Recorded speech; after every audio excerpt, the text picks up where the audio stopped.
The Los Angeles Lakers have been one of the most active teams in the early NBA offseason. J.J. Redick's team won't have LeBron James next season, and they still must figure out whether to keep Rui Hachimura. Considering that, they're keeping an eye out for potential wing options to replace the departed forwards, and they've reportedly set their sights on a former lottery pick. According to NBA insiders Mark Stein and Jake Fisher, they're interested in Jonathan Kuminga, though they may not have enough financial wiggle room to sign him. The Lakers know, though, that they badly still need more help on the perimeter and were thus trying Wednesday, despite clear financial limitations, to see if a pathway exists to acquiring unrestricted free agent Jonathan Kuminga, read the report. Stein later reinforced that same message in a separate update on social media, writing that Los Angeles continues to explore the feasibility of adding Kuminga to fill a wing need, even though the front office obviously faces real financial constraints after an active start to the summer.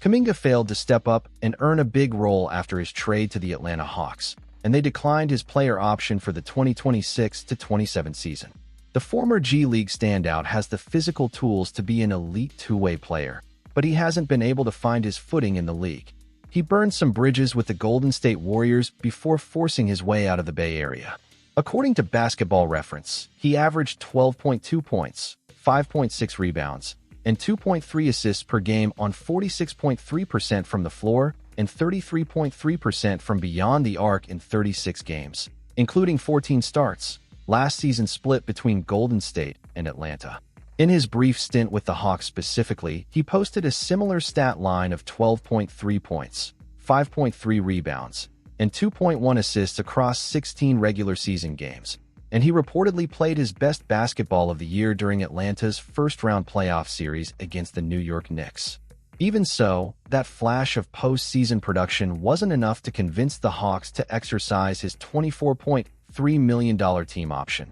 which effectively pushed him back onto the open market as an unrestricted free agent this summer. Still, he's just 23, and given his athleticism and upside, someone might be willing to give him a bigger deal than he's earned thus far. According to Dan Woik of The Athletic, the Lakers view Kuminga as exactly that kind of value bet. The team, according to league sources who were granted anonymity to freely discuss the Lakers' offseason moves, is still seeking a young wing to help its perimeter defense, Woik wrote, adding that a high upside swing receiving significant consideration, per league sources, is former Golden State Warrior and Atlanta Hawk Jonathan Kuminga.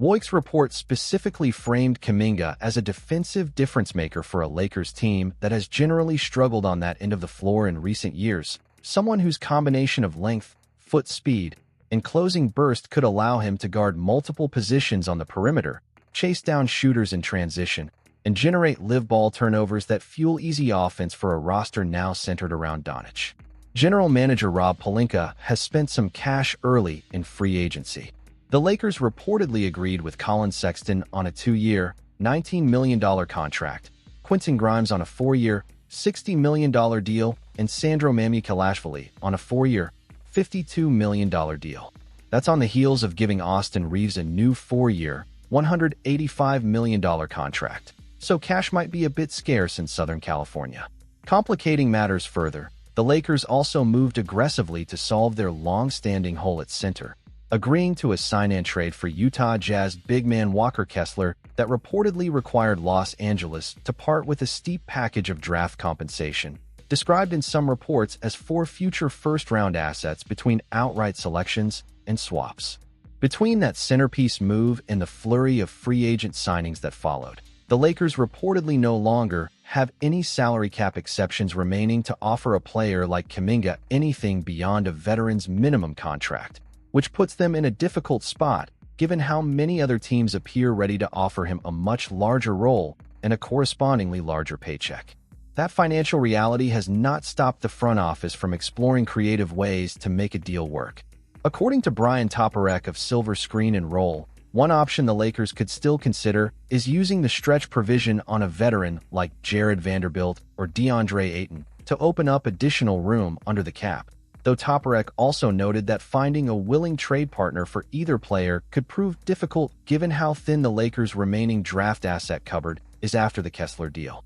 Absent a trade or a stretch move, Los Angeles would likely need Kuminga to accept a below-market contract now in exchange for the chance to prove himself within Doncic's offense, with an eye toward re-establishing his value ahead of a bigger payday down the road. Complicating the pursuit even further is the fact that the Lakers are far from the only team chasing Kuminga's services this offseason. Stein and Fisher identified 3 other clubs squarely in the mix. The Hawks remain open to re-signing Kuminga, sources say, and there's been interest from Milwaukee and Cleveland along with the Lakers, the insiders wrote. A reunion in Atlanta would represent the path of least resistance in some ways, since the Hawks already have familiarity with Kuminga's game and reportedly still view him as a piece worth building around if the money lines up. The path to Cleveland looks a bit more complicated, since any move to the Cavaliers would likely require a sign-and-trade arrangement, one that would notably reunite Kuminga with former Golden State assistant coach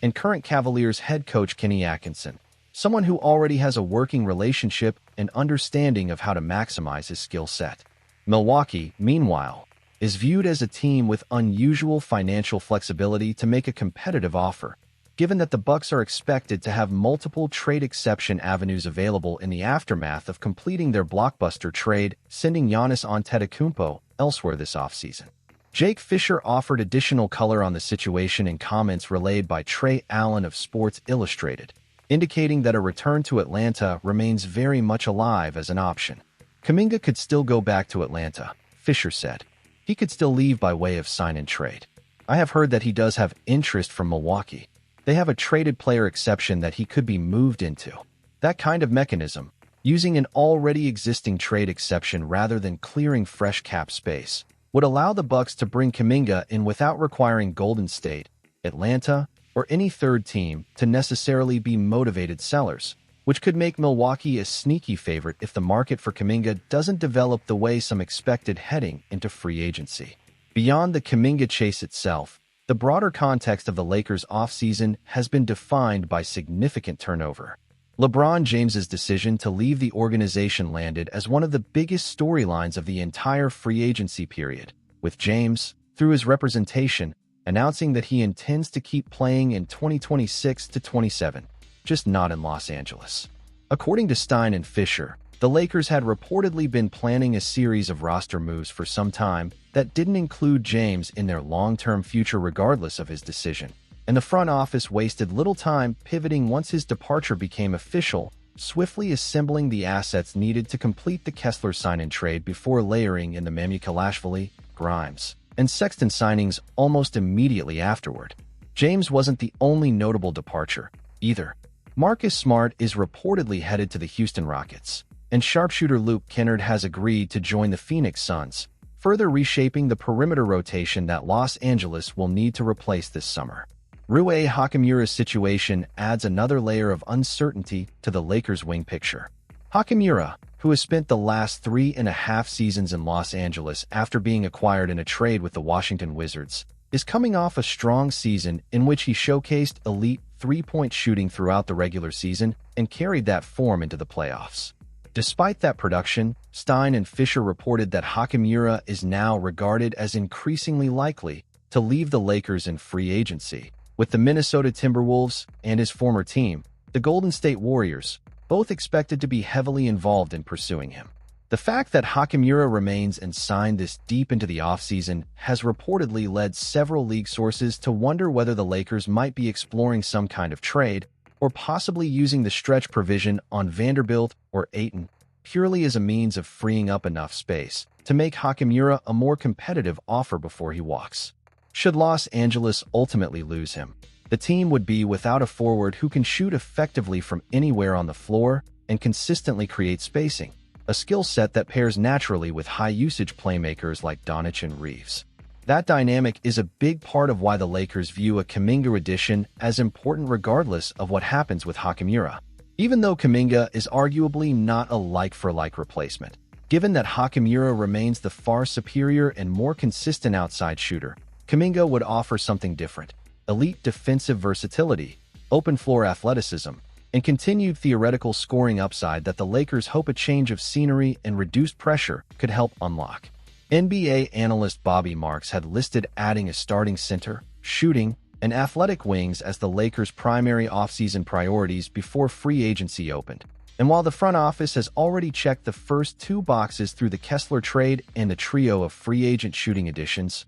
rookie Cameron Carr aside, the roster still lacks a proven, high-level athlete on the wing who can defend multiple positions at a high level, which is exactly the gap Kuminga would fill if a workable financial pathway can be found. Ultimately, whether the Lakers can pull off a Kuminga deal may come down to how patient he and his representation are willing to be. At just 23 years old and set to turn 24 in October, Kuminga still has time on his side, and if no team steps forward with the kind of long-term, feature role and salary he may be seeking, accepting a lesser deal in Los Angeles to play alongside Doncic could end up being the most appealing route to rebuilding his value. For now, though, the Lakers remain one competitor among several, all chasing a player whose immense physical tools have yet to translate into consistent, winning production at the NBA level. There is also a broader question of fit worth considering if Los Angeles does manage to find a way to sign him. Kuminga spent his entire NBA career to this point playing off the ball in various capacities,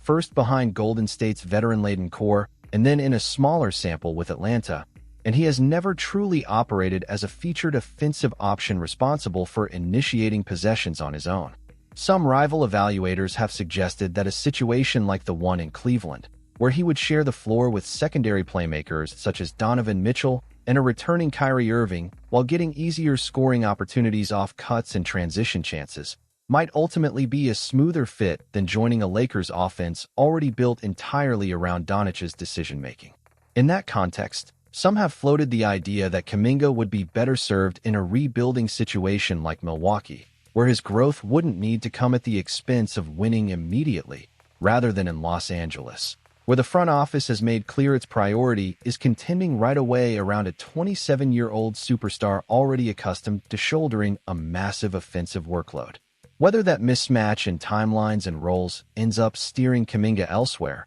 or whether the allure of playing alongside one of the league's premier playmakers proves too strong to pass up, will likely become clearer in the days ahead as free agency continues to unfold and the remaining pieces of the Lakers' revamped roster fall into place. If you've watched this far, please leave a like, subscribe to the channel so you don't miss any updates, and see you soon.